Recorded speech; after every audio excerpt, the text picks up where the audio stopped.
I'm Dr. T and welcome to my office. So today I'd like to talk a bit about classifying proteins. So when we look at proteins, we like to put them in nice, neat boxes. Of course, nature doesn't have boxes, but it is definitely helpful to start clumping together things to make, sense of them.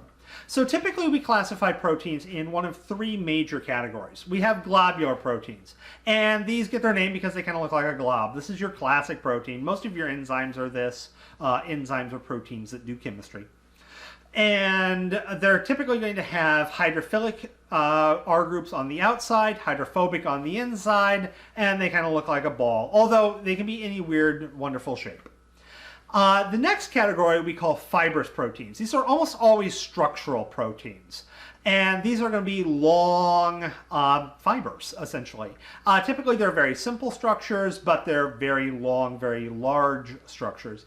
And as I mentioned earlier, they're used predominantly for structure and support. So if I start thinking of like the collagen that's in my skin, or the actin and myosin, these are going to be, nice fibrous proteins. Obviously, certain things do kind of blend over, part of it's fibrous, part of it's globular-ish kind of thing. Because once again, nature does not know categories. The last category of protein that we commonly talk about are the membrane-bound proteins. When it comes to membrane-bound proteins, they can have a multitude of uses. A good number of them are enzymes. Other ones are going to be transport proteins. So if you want to get something from one end of a membrane and cross the membrane, you get a couple of choices. Simple diffusion, just straight through, no big deal. Very, very few molecules can do this. That's why the membranes are good. It's a good wall. Not much can go through it. Facilitated diffusion, you're going to take a membrane protein. It's going to be a transmembrane protein, so it's going to clean through it, and it'll have a hole, and that hole will allow your molecule that's trying to go through.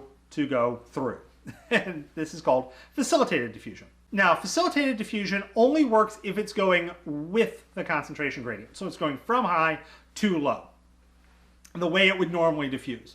If you want to pump it, go from low to high, then you need what's known as active transport. In this case, you're using an energy source. Your energy source could be ATP, so your protein grabs a thing, shoves it through, but now needs to be reset with an ATP to provide energy, kind of like cocking a spring.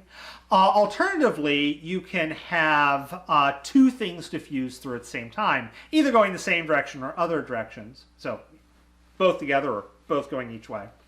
And in that case, the energy of one doing a facilitated diffusion that's going with its concentration gradient, going from high to low, is going to then facilitate the other one going from low to high. So you're using the concentration gradient of the one molecule to power the pumping of the other one.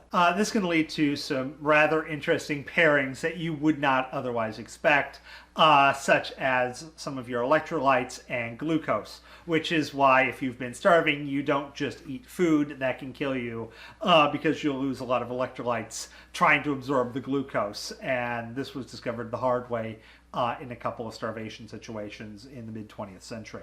Other uses for membrane-bound proteins are going to be things like receptor molecules. So they're able to bind to some kind of target and go, hey, I found one. Obviously, when you smell something, this is basically what's going on.